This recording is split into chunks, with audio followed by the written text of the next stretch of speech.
Sifa.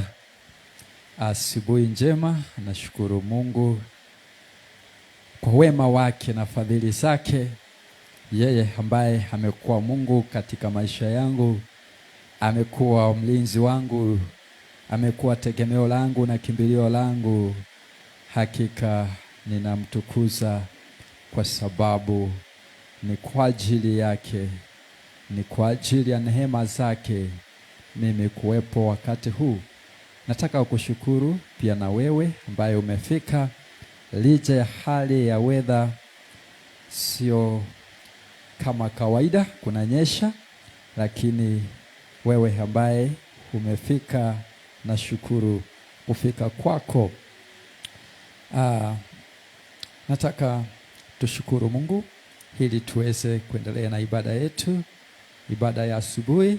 Naamini ya kwamba tutabarikiwa tunaposikia neno la Bwana asubuhi ya leo. Baba Mungu, katika jina la Yesu Kristo, mfalme mwema, mtakatifu, Mungu mkuu, pokea sifa zote asubuhi ya leo. Jina lako liinuliwe, jina lako lihimidiwe. Asante kwa wema wako na fadhili zako. Asante kwa upendo wako mwingi juu ya maisha yetu Bwana. Baba, wewe ambaye umetupa uzima, umetupa afya, umetuhifadhi Bwana, umetutenga na mabaya na maovu, tunakushukuru. Wewe ambaye umekuwa upande wetu, umekuwa mtetezi wetu Bwana, na kutujalia neema siku ya leo Baba, tuwe miongoni mwa wale ambao walio hai. Tunakutukuza Bwana, tunakuinua kwa sababu ya rehema zako, kwa sababu ya huruma zako, mfalme wa falme. Asante Bwana kwa wale ambao umetuwezesha kufika katika nyumba yako asubuhi ya leo Baba, tunakushukuru hata kwa wengine wote ambao Bwana utawaongoza na kuwawezesha kufika katika ibada siku ya leo. Mahali waliko Bwana ukaweze kuwa pamoja nao, na Bwana ukaweze kuongoza na kuwawezesha katika jina la Yesu. Baba, asubuhi ya leo tunanyenyekea miguuni pako, wewe uliye mtakatifu, wewe uliye Mungu wa rehema na huruma. Baba, tunaomba rehema zako asubuhi ya leo Baba, utusamehe kwa yale tumetenda kinyume na mapenzi yako, mahali ambako Bwana tulitoka katika njia zako tukatenda yasiyokupendeza. Tunaomba Bwana utusamehe asubuhi ya leo katika jina la Yesu Kristo. Asante Mungu wetu, maana utakuwa pamoja nasi. Tunanyenyekea Bwana ili wewe uinuliwe mfalme. Asubuhi ya leo kanene na mioyo zetu kadri ya uwezo wako na upendo wako katika jina la Yesu. Ukatusaidia Bwana kulielewa na kulifahamu zaidi neno lako. Pokea sifa zote Bwana asubuhi ya leo. Roho Bwana, chukua ushukani katika ibada hii, chukua ushukani katika ibada zote zitakazofanyika mahali hapa. Ukatawale Bwana, kwa kuwa wewe ndiwe Mungu, hakuna mwingine. Jina lako litukuzwe na lihimidiwe, na ni katika jina la Yesu Kristo tunaomba na kuamini. Amen. Amen. Bwana apewe sifa. Heri wewe ambaye umefika katika nyumba ya Bwana asubuhi ya leo. Heri wewe ambaye unalisikia neno la Bwana asubuhi ya leo, kwa kuwa hakika ni vyema na imeandikwa ya kwamba barikiwe masikio anayesikia neno la Bwana. Asubuhi ya leo nataka tuingie moja kwa moja katika neno la Bwana. Amini mnanisikia, japokuwa kunanyesha, kinaamini mnanisikia na tutabarikiwa. Nataka tupate neno la Bwana. Ujumbe ni kwamba forgiveness. Kama unaandika utaenda pamoja nami, maana tutajaribu kufundisha forgiveness. Forgiveness, kusamehe, kusamehe. Forgiveness, forgiveness. Tusema ya kwamba it is a conscious decision to move forward without holding a grudge. It is a conscious decision, a conscious decision to move forward without holding a grudge, ya kwamba ni hali ya kufanya uamuzi wa kusonga mbele bila kuwa na grudges, bila kuwa na kisasi, bila kulipisha kisasi kwa jambo ama kwa mambo ambayo umetendewa. Wewe unaamua ya kwamba licha nimetendewa hili jambo, lakini hili jambo sitaliweka moyoni mwangu, sitalishikilia katika moyo wangu, nitaliachilia hili niendelee kusonga mbele, nitaliachilia hili niendelee kuwa na uhusiano mwema na watu na mtu ambaye amenitendea hili jambo. Hawezi ukawa na kisasi juu ya jambo ambalo amekutendea. Najua watu wengi inakuwa vigumu sana kusamehe, na wengine wanasema kwamba wamesamehe, lakini kile ambacho ametendewa anasema nimekusamehe, lakini sitasahau ulionitendea. Huo sio msamaha, kwa sababu haujasamehe. Msamaha ni kitu ambacho unatoa kutoka ndani ya moyo, kwa sababu kama umekosewa na mtu, ni moyo ambao umeumia ndani, ni moyo wako ambao pengine umekwaswa ndani, na hili huweze kuepuka na kukwaswa na kuumizwa moyo. Unasamehe hilo jambo, unalitoa ndani ya moyo wako, unasamehe huyu mtu na kuendelea kusonga mbele. Bwana Yesu apewe sifa. Nataka ujiulize, tangu mwaka uanze mpaka sasa, ni watu wangapi umewakosea? Watu wangapi umewakosea? Na kama umewakosea, je, umeweza kuwasamehe? Maana kuna mtu alikosewa Januari, mpaka sasa bado hicho kitu ako nacho ndani ya moyo wake, bado hajatoa hilo jambo ndani ya moyo wake, bado amebeba huyu mtu aliyemkosea. Bwana apewe sifa. As a Christian, kama Wakristo, inatupasa tuwe watu wepesi wa kusamehe, kusamehe na kusonga mbele. Tusiwe watu ambao tunabeba mambo ambayo yatatuumiza mioyo yetu. Tunabeba watu ndani ya mioyo yetu. Tutabeba wangapi? Kwa sababu wakati tunaishi na watu, lazima kuna wale ambao watakukosea, na lazima kuna wale ambao nawe unaweza kuwakosea. Je, umewasamehe ambao walikukosea? Praise God. Tunaposoma katika kitabu cha Colossians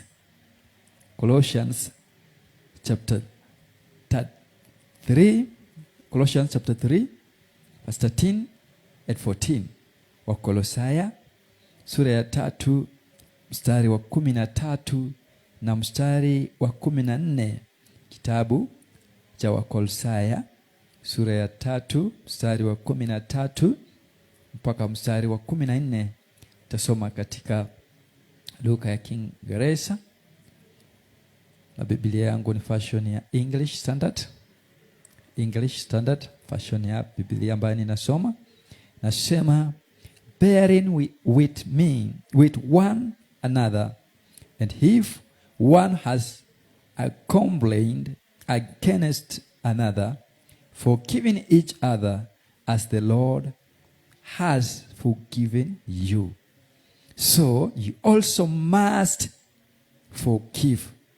And above all this, put on love, which binds everything together in perfect harmony. Ya kwamba iwapo ama Biblia katika andiko hili inatuhimiza ya kwamba tuweze kusamehana. Iwapo umekosewa, inakupasa usamehe. Na neno ambalo Biblia imetumia mahali hapa imesema you must forgive. Yaani kumaanisha ni lazima tu tusamehe. Maana Biblia inasema ya kwamba kama vile na sisi tunahitaji msamaha kwa Mungu, ama hili na sisi tuweze kusamehewa makosa yetu, lazima tusamehe. Bwana apewe sifa.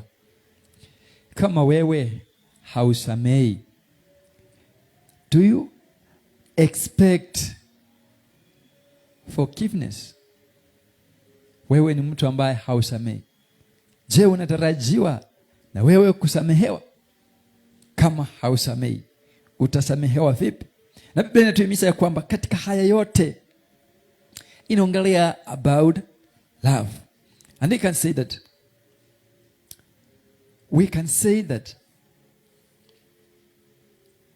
without forgiveness there is no love, and without love there is no God. Praise God. Bila msamaha hakuna upendo, na bila upendo hakuna Mungu, kwa sababu our God is love, na anatuhitaji ama anatuhimiza na sisi tuweze kuishi katika pendo, tuwe watu wenye upendo.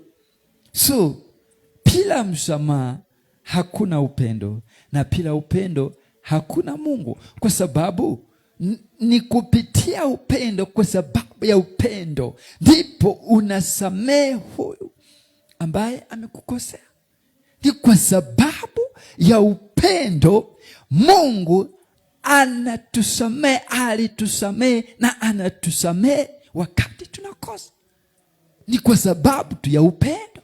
Ndio maana Biblia inasema kwa maana jinsi hii Mungu aliupenda ulimwengu akamtoa mwanawe pekee, ili yeyote atakayemwaminia asipotee bali awe na uzima wa milele. Ni kwa sababu ya upendo wa Mungu. Ndio maana kupitia neema tumesamehewa kwa sababu ya upendo. The key word is love. It is because of love. Ndio maana tulisamehewa na tunasamehewa kwa sababu tunapenda. So bila upendo hapana msamaha.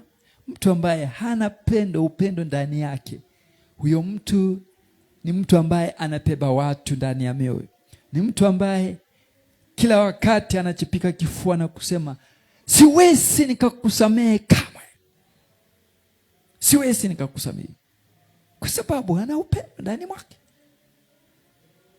Hana upendo, ndio maana anaona vigumu kusamehe, anaweka grudges, vikwazo, kwa sababu ana upendo. Lakini kumbuka, tumehurumiwa na Bwana kwa sababu ya upendo. Tunasamehewa na Bwana kwa sababu ya upendo. Nasi natupasa tuwe na upendo ili tuweze kuwa wepesi wa kusamehe. Bwana apewe sifa. Mahali ambapo unakaa, mahali ambapo unafanya kazi, umekutana na watu ambao wamekukosea, wengine katika kuongea kwao wakakukwasa, wengine wakakusingizia kwa kila ambacho uchakifanya. Je, umewahi kuwasamehe watu hao? Bwana apewe sifa. wengine ni waajiri wetu wakatukosea. Je, tumewahi kuwasamehe ama bado tunaendelea kuwabeba? By the way, bila kusamehe moyo wako hauna amani, moyo wako unaumia, kwa sababu utakapokutana na huyu mtu, your reaction, praise God, yani ukikutana na yeye amani inatoweka. Ulikuwa tu unafurahi vizuri, unacheka vizuri, wakati unaonana na yeye nasikia tu sura inapatilika. Why? Kwa sababu umebeba huyu mtu. Lakini ungemsamehe, ungefanya uhusiano wako na huyu mtu huwe uhusiano ulio sawa, hata ukikutana naye hauna shida. Ndipo sababu Biblia inatuambia kwamba fanya kila juhudi kuishi kwa amani na watu wote. Na inamaanisha kusema na huu ndio utakatifu. Bwana apewe sifa. So kama wewe hautasamehe, utakosa amani. Utakosa amani ndani ya moyo wako, hautakuwa na amani. Nataka tuangalie umuhimu wa kusamehe. Benefits of forgiveness. Benefits of forgiveness. Kusamehe kuna umuhimu katika maisha ya msameaji anayesamehe. Kusamehe kuna faida. Tunaposamehe kuna faida zake, na tunapokosa kusamehe pia kuna madhara yake. So lazima tujue ya kwamba wakati tunasamehe wengine kuna faida ambayo sisi tunaosamehe tunapata, na tunapokosa kusamehe tujue ya kwamba kuna madhara ambayo sisi ambao hatusamehe tunayapata. Forgiveness is a must. Kusamehe ni lazima. Kulingana na Biblia, kusamehe ni lazima. Mahali ambapo tumesoma, kuna mahali imesema you must forgive. You must, lazima tusamehe, kwa sababu na sisi tunahitaji msamaha huo kutoka kwa Bwana. Faida ya kwanza ya kusamehe, forgiveness brings peace and healing of our hearts. Forgiveness brings peace and healing of our hearts. It brings peace in our life, and also it heals our hearts. Naposamehe, msamaha unaleta amani, na pia unaponya mioyo zetu, unaondoa uchungu ndani ya mioyo zetu.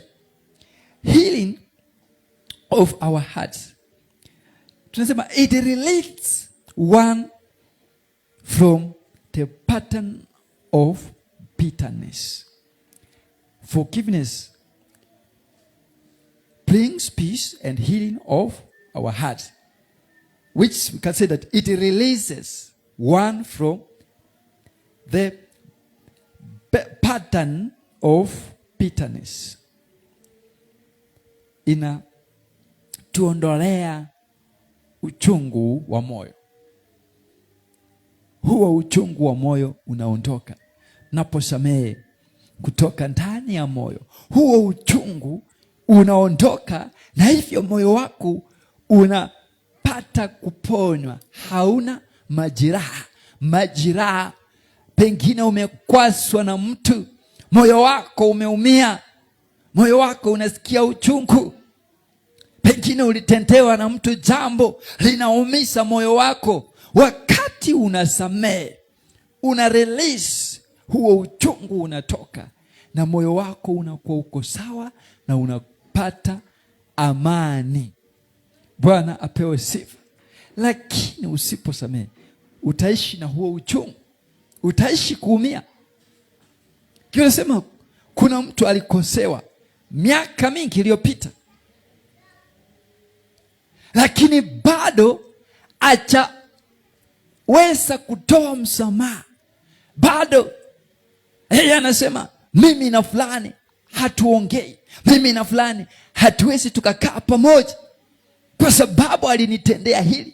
Mimi na fulani hatuwezi tukakutana mahali pamoja, hatuwezi kwa sababu alinifanyia. Na amebeba hicho kitu ndani ya moyo, amekibeba, anaumia, anateseka tu akiona tu fulani alinikosea, akimwona tu moyo wake unaumia. Kwa nini tuteseke katika hiyo hali? Ili hali tunayo dawa, na dawa ni kusamehe. Praise God. Kusamehe, na unapata uponyaji wa moyo wako, na unakuwa na amani na huyo mtu. Hata kama alikukosea, wewe uko na amani na yeye.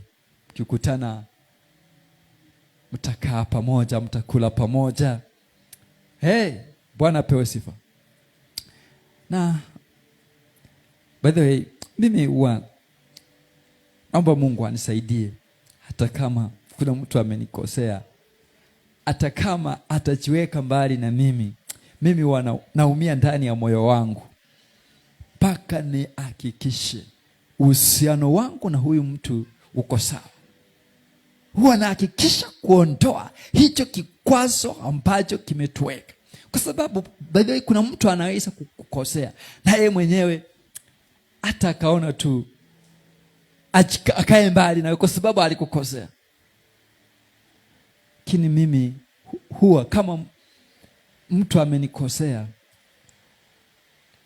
hata mimi huwa sisikii amani kama hatujaleta uhusiano, huyu mtu hatujakuwa na uhusiano mzuri na yeye. Huwa nafanya juhudi hili tuweze kuwa na uhusiano. Tukikutana kwa njia tuweze kusalimiana, tusikutane kwa njia mwingine anaenda huku, mwingine anaenda huku.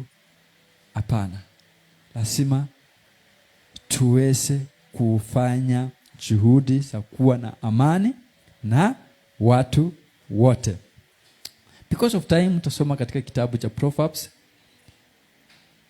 chapter 17 verse 22. Proverbs chapter 17 verse 22. Proverbs chapter 17 verse 22.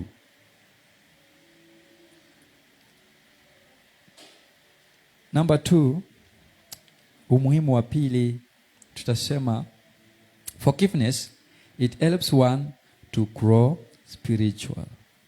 Forgiveness helps one to grow spiritual. Ya kwamba msamaha unasaidia mtu kukua kiroho, kukomaa kiroho. Why?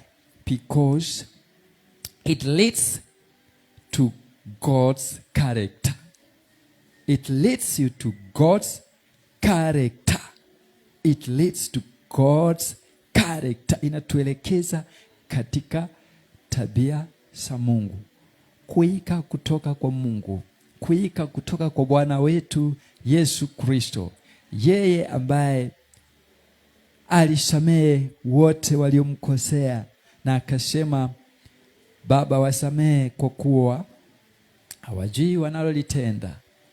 So wakati tunasamehe, inatusaidia tunakuwa kiroho, kwa sababu tutakuwa tunatihirisha ama tutakuwa tunafata maagizo ambayo tumeelekezwa na Bwana. Hatutakuwa tunaweka watu ndani ya mioyo yetu.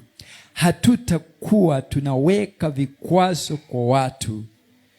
Hatutakuwa na chuki na watu, bali tutadhihirisha upendo wetu kwa watu wote. Tutaishi nao kwa amani tutaishi nao kwa upendo, tutawapenda kama vile Mungu anavyotupenda.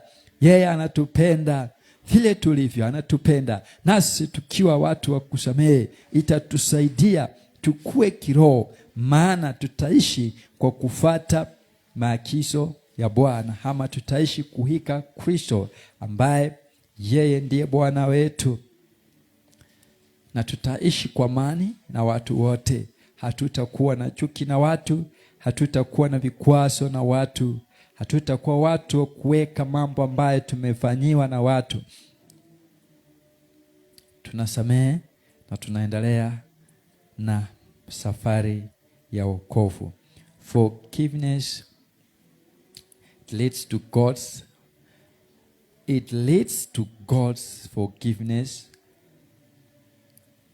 forgiveness of our sins. Unajua, wakati tunasamehe, nasi tunatengeneza nafasi ya sisi kusamehewa na Bwana. It leads to God's forgiveness. And we can say that forgiving others is a condition for one to receive God's forgiveness of sin. Forgiving others is a condition for one to receive God's forgiveness of sin. Tunaposamehe, tunajitengenezea ama tunatengeneza mazingira ya pia na sisi tuweze kusamehewa na Mungu. Bwana apewe sifa. Jua na sisi tunahitaji msamaha. Jua na wewe unahitaji kusamehewa. So wakati tunasamehe, na hivyo tunatengenesha nafasi ya sisi pia kusamehewa dhambi zetu, na sisi kusamehewa. Ndio maana Biblia inasema katika sala la Bwana ya kwamba na utusamehe makosa yetu kama sisi tunavyo wasamehe wanao tukosea. So nasi lazima tusamehe, ndipo tuweze kupokea na sisi msamaha kutoka kwa Bwana. Tunatengeneza uhusiano mzuri na Mungu. Tutasoma katika kitabu cha Matthew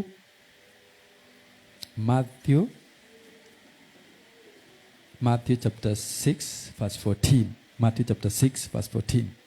Tunaposamehe, tunatengeneza mazingira mazuri ya kusamehewa na Mungu. Dhabihu zetu zinakubalika kwa Mungu. Ndipo Yesu akawa anatoa mfano ya kwamba kama umeenda kanisani kutoa sadaka, na ukumbuke kuna ndugu yako ambaye hamcha kuwa na uhusiano mzuri na yeye.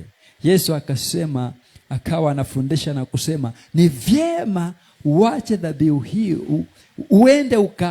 uende ukafanye uhusiano wako na huyo ndugu yako, huyo ambaye umekosa naye, then ukuje uweze kutoa dhabihu yako ili iweze kukubalika. So kumaanisha, ama kuna mtu ambaye umebeba ndani ya moyo wako, hata ukienda kwa Bwana kutoa dhabihu, hata ukienda mbele za Bwana, hautakubalika kwa sababu kuna vikwazo ambavyo uko navyo. Kuna mtu ambaye umembeba ndani ya moyo wako. So ni vizuri ama ni lazima uweze kutoa msamaha ili na wewe uweze kukubalika mbele za Bwana. Dhabihu yako ikubalike mbele za Bwana. Kimalizia, forgiveness, it lets us to move closer to God. It lets us to move closer to God. That's why nimesema forgiveness creates good relationship with God. Forgiveness creates good relationship with God.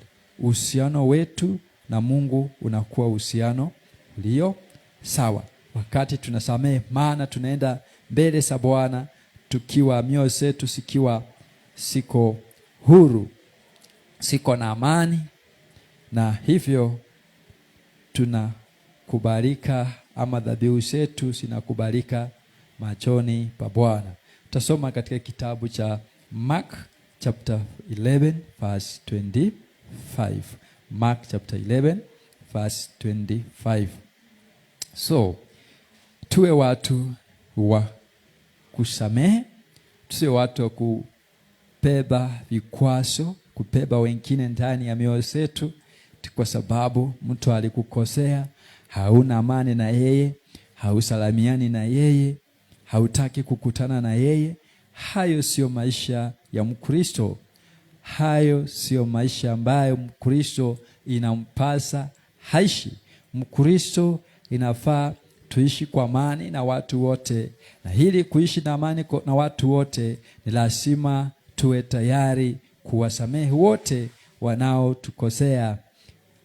Tuweze kuwasamehe, nasi tuwe tayari kuomba msamaha wakati tunakosea. Pia na sisi kuna wale ambao tunawakosea kwa maneno, kwa kuongea, kwa mienendo. Tuwe tayari kutoa msamaha na tuwe tayari sisi kunyenyekea kuomba msamaha wakati tumekosea. So utafakari katika hayo, kwamba Bwana hatusaidie ili tuweze kuwa watu wa kusamehe. Wacha tushukuru kwa sababu ya neno la Bwana. Baba Mungu, katika jina la Yesu Kristo tunasema ni asante, tunakushukuru, tunakuinua, tunakuabudu. Wewe ambaye unatupenda Bwana kwa upendo wa ajabu, na katika pendo lako Baba, wewe kila wakati unatusamehe, kila wakati unaturehemu. Tunasema ni asante Mungu wetu, tunakupa sifa na utukufu Bwana. Asubuhi ya leo Bwana, unatufundisha jinsi ya kuwa watu wema mbele zako kwa kusamehe, kwa kutokuwa na kisasi na watu wengine Bwana. Tunaomba asubuhi ya leo Baba uweze kutusamehe mahali ambapo hatukufanya sawa na mapenzi yako kulingana neno lako Baba. Tunaomba utusamehe na utusaidie Bwana, ili tukaweze kuwa watu wenye kusamehe, watu wenye kutoa msamaha bila kuhesabu ni mara ngapi tumetendewa, mara ngapi tumekosewa. Maana Bwana wewe watusamehe kila wakati, kila mara, bila kuweka rekodi Jehova ya yale ambayo tumetenda. Nasi tusaidie Mungu wetu, kwa kuwa sisi hatuwezi bila wewe kutuwezesha. Baba uinuliwe, waabudiwe, kwa kuwa Jehova kupitia neno hili utaweza kutusaidia, utaweza kutunenea kila wakati, na Roho yako Mtakatifu aliye mwalimu mkuu ataendelea kutufundisha Bwana, ili tukaweze kukupendeza, ili tukaweze kuika kwako Yesu Kristo. Wewe ambaye ulikuwa Mungu wetu, wewe ambaye ni Mungu wetu, Baba yetu, wewe ambaye ni kielelezo chetu Bwana, tusaidie ili tunapokufuata tuwe wafuasi wako ambao Jehova tunafuata madhili yako, tunafuata mema ambayo Bwana wewe unayatenda katika maisha yetu. Pokea sifa zote, heshima na utukufu, uinuliwe na uheshimiwe Bwana. Asante kwa wote ambao Bwana wamesikia neno hili. Wacha Bwana wakapate kubarikiwa katika neno hili. Wacha Bwana wakapate kuinuliwa katika neno hili. Wacha wakapate uponyaji wa mioyo katika neno hili, na hata uponyaji wa miili katika jina la Yesu. Pokea sifa zote Mungu wetu, heshima na utukufu, na ni katika jina la Yesu Kristo tunaomba na kuamini. Amen. Amen. Amen.